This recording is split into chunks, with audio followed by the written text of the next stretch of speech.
안녕하세요. 혼자 공부하는 파이썬 개정판 70강입니다. 오늘 강의에서는 354페이지에 있는 5장의 도전 문제 하노이 탑을 풀어보도록 하겠습니다. 이 문제도 굉장히 어려운 문제이고요. 사실 처음 프로그래밍을 공부하는 사람들이 이 하노이 탑을 푸는 것은 거의 불가능에 가깝고요. 과거에는 이게 재규함수를 공부하는데 필수적으로 사용되는 고전적인 예제였기 때문에 대학교에서도 과제로 많이 나왔지만 현대에는 조금 어렵다는 의견이 너무 많아서 대학교에서도 생략하고 있는 예제 중에 하나입니다. 그래도 고전적인 예제이기 때문에 한번 같이 살펴보도록 하겠습니다. 사실 저도 이 문제풀이에 대한 흐름을 머릿속으로 빠르게 생각하지는 못하고요. 그냥 이걸 어떻게 푸는지 자체를 그냥 외우고 있습니다. 그래서 이해하시기 힘들다면은 그냥 과정 자체를 한번 외워보시는 것도 추천드립니다. 일단 문제를 한번 읽어보도록 할 텐데요. 하노이 탑은 일단 다음과 같은 3개의 기둥과 크기가 서로 다른 원판들이 원뿔 형태로 존재하는 상태로 시작하는 예제입니다. 이때 다음과 같은 규칙을 지켜서 가장 첫 번째 기둥에 있는 원판들을 두 번째 기둥으로 옮겨야 합니다. 첫 번째 규칙은 한 번에 하나의 원판만 움직일 수 있다는 것이고요. 두 번째는 큰 원판이 작은 원판 위에 있어서는 안 된다는 것입니다. 기본적으로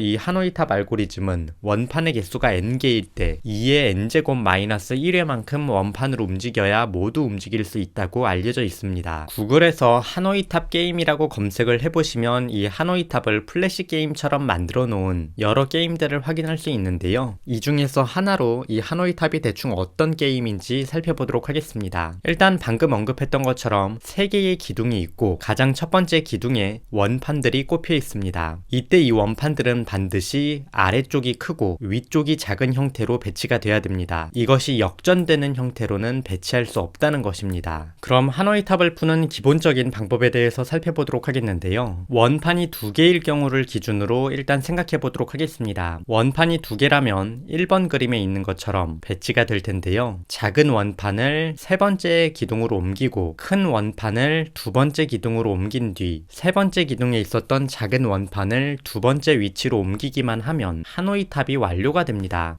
굉장히 간단하죠? 이 형태를 조금 확장을 해서 다음 그림처럼 생각해 볼 수 있는데요. 가장 큰 원판 위에 원판 덩어리가 있다라고 가정을 하는 것입니다. 이 원판 덩어리가 있을 때 이 덩어리를 세 번째 기둥으로 옮기고 이어서 큰 원판을 두 번째 기둥으로 옮기고 마지막으로 이 덩어리를 다시 두 번째 원판으로 옮기기만 하면 하노이 탑이 완료가 됩니다. 그럼 한번 요 사고방법을 기반으로 하노이 탑 플래시 게임을 한번 풀어보도록 하겠는데요. 일단 위쪽에 있는 덩어리를 세 번째 기둥으로 옮기면 됩니다. 일단 작은 거를 타워2로 옮기고 중간 거를 타워3로 옮기고 작은 거를 타워3로 옮기면 덩어리를 세 번째 기둥으로 옮긴 것이 완료가 됩니다. 이어서 가장 큰 원판을 타워2로 옮긴 다음 지금 타워3에 있는 덩어리를 다시 타워2로 옮기면 되는데요. 작은 녀석 옮겨주고 중간 녀석 타워2로 꼽아주고 작은 녀석 타워1으로 꼽아주면 7번을 통해서 타워1에 있던 모든 원판을 타워2로 옮길 수 있습니다. 이러한 내용을 기반으로 하노이 탑의 알고리즘을 한번 가상의 한글 코드로 적어보면 지금 화면과 같은데요. 하노이 탑이라는 함수가 있고 매개 변수로는 첫 번째로 원판을 몇 개 움직여야 되냐, 그리고 두 번째부터 세 번째까지 해서 어떤 기둥에서 어떤 기둥으로 움직여야 되냐, 그리고 이때 어떤 기둥을 활용해야 되냐를 매개 변수로 받아주시면 됩니다. 여기에서 시작 기둥이 뭐고 대상 기둥이 뭐고 보조 기둥이 뭐냐라고 하실 수 있는데요. 아까 그림에서 보게 되면 A에서 B로 움직여야 되는 거죠. 이때 C라는 기둥을 잠시 임시적으로 활용을 했습니다. 그래서 이렇게 기둥 3개가 있을 때 A가 시작 기둥이 되겠고 B가 대상 기둥이 됩니다. 그리고 이때 활용한 보조적인 기둥 C가 보조 기둥입니다. 그래서 이러한 내용이 있다면 if 원판이 1개일 때는 그냥 시작 기둥에서 대상 기둥 A에서 B로 원판 옮기면 되겠죠. 그래서 이러한 코드를 사용하면 됩니다. 이어서 원판이 2개 이상일 때는 덩어리를 시작 기둥에서 보조 기둥으로 옮겨야 됩니다. 이때 대상 기둥을 보조적으로 활용하게 되겠죠. 그래서 지금 화면에 표시된 이전의 그 그림에 해당합니다. 그리고 이어서 가장 아래쪽에 있던 큰 기둥을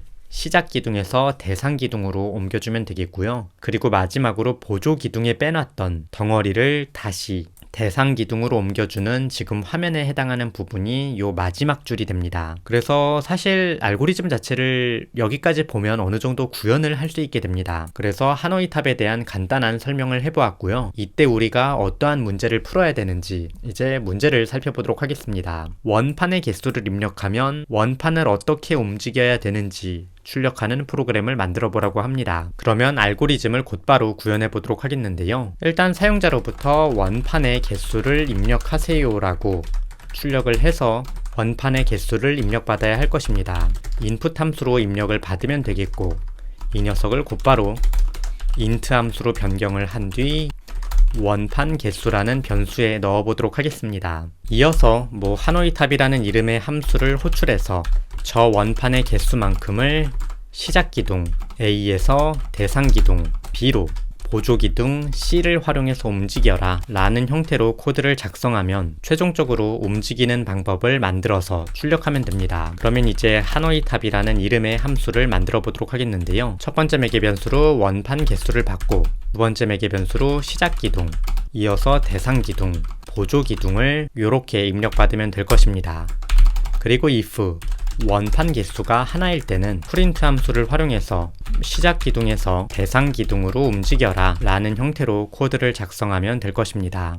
이어서 원판 개수가 2개 이상인 경우 사실 입력으로 음수가 들어오지는 않을 것이므로 else를 사용해서 아래쪽에 if 조건문을 작성해 보도록 하겠는데요. 하노이 탑 원판 개수 -1만큼을 시작 기둥에서 보조 기둥으로 움직여라 대상 기둥을 활용해서 라고 하면 이 코드를 파이썬으로 옮긴 것이 되고, 이어서 시작 기둥에서 대상 기둥으로 옮기는 것을 출력하면 될 것입니다. 프린트를 사용해서 시작 기둥에서 대상 기둥으로 움직인다, 중간에다가 화살표도 하나 꼽아서 이렇게 작성을 하도록 하겠고요. 마지막으로 보조 기둥에서 대상 기둥으로 덩어리를 움직이는 하노이 탑 원판 개수 -1을 보조 기둥에서 대상 기둥으로 시작 기둥을 활용해서 움직여라 이렇게 코드를 작성을 해주시면 책에 있었던 한글로 된 알고리즘을 모두 파이썬으로 구현한 것이 됩니다. 그럼 한번 실행을 해보도록 할 텐데요. 코드를 실행하면 지금 화면과 같이 출력을 합니다. 원판 개수를 입력하세요 할 때 3개를 입력을 해보면 아까 제가 움직였던 형태로 7줄로 출력하는 것을 볼 수 있습니다. 마찬가지로 원판의 개수를 4개라고 입력을 하면 4개면은 대충 2의 4제곱 마이너스 1번 움직여서 15번 움직여야 됐죠? 15번 움직이고 있기 때문에 대충 답이 맞을 거라고 생각을 해볼 수가 있습니다. 그래서 아까 책에서 보았던 이 한글 알고리즘만 생각할 수 있다면 이 하노이 탑 알고리즘을 간단하게 풀 수 있습니다. 그래서 이 한글 알고리즘이 왜 나왔는지 그림과 비교해 보면서 생각을 해보시면 좋을 것 같습니다. 그럼 마지막으로 도전 문제 2번을 풀어보도록 하겠는데요. 하노이 탑 이동 횟수를 출력하라고 합니다. 방금 살펴보았던 것처럼 원판 개수를 3개라고 입력을 하면 7을 출력하면 될 것이고, 4를 입력하면 15를 출력하면 될 것입니다. 한번 이 기존의 알고리즘을 활용해서 이동 횟수를 출력해 보도록 할 텐데요. 카운터라는 이름의 변수를 하나 만들고 이 프린트를 했던 부분 위치에서 카운터 플러스 이퀄 1, 카운터 플러스 이퀄 1 하게 코드를 변경하면 최종적으로 이 카운터를 출력했을 때 몇 번 움직였는지 알 수 있을 것입니다. 그런데 빨간 밑줄이 뜨는 이유는 글로벌 카운터를 안 했기 때문이죠.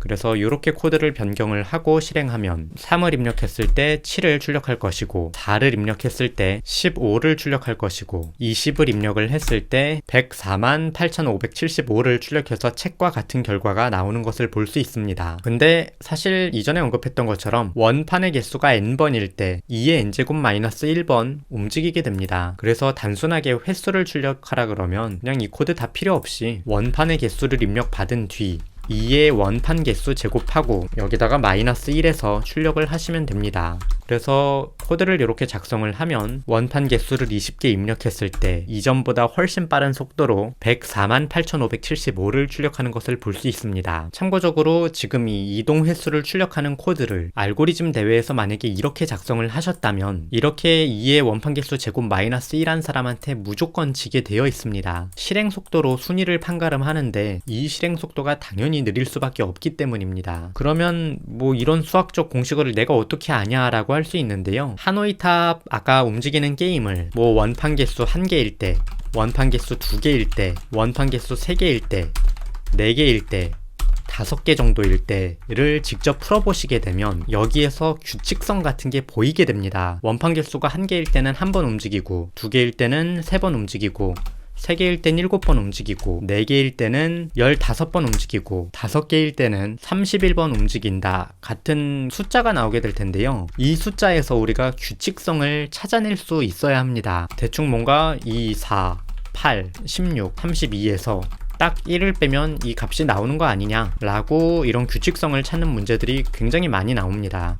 나중에 보시게 될 테지만 지금 간단하게 언급을 해봤는데요. 이런 걸 어떻게 생각하냐, 다 해보면 된다 라는 거를 설명하기 위해서 간단하게 언급을 해보았습니다. 참고적으로 아니 이게 계속 성립하는지 어떻게 아냐, 원판이 6개일 때도 해봐야 되고, 원판이 7개일 때도 해봐야 되고, 원판이 8개일 때도 해봐야 되는 거 아니냐고 할 수 있는데요. 그런 거를 증명하고 있을 시간은 별로 없습니다. 그냥 5개 정도 해보고 이 규칙성이 나왔다 그러면 그냥 때려 맞추는 겁니다. 그러면 오늘 강의까지 해서 5장의 함수와 관련된 내용이 끝났습니다. 이제 이 책에서 어려운 부분은 다 끝났다라고 생각을 해주셔도 됩니다. 6장부터 보시게 되면 예외 처리를 다루고 클래스를 다루고 모듈을 다루고 하게 되는데요. 이 예외 처리와 클래스와 모듈은 지금까지 살펴보았던 내용을 어떻게 하면 더 안전하게 작성할 수 있을 것인가, 어떻게 하면 더 간단하게 작성할 수 있을 것인가, 어떻게 하면 더 재사용성 있게 작성할 것인가를 다루는 내용입니다. 그래서 내용을 보시게 되면 심지어 도전 문제 자체도 없는 것을 보실 수 있습니다. 그 정도로 간단한 내용이기 때문에 지금까지의 내용을 계속 복습을 하면서 이후의 내용을 살펴보시면 좋을 것 같습니다. 그러면 오늘 강의는 여기까지 되겠고요. 다음 강의에서 뵙도록 하겠습니다. 감사합니다.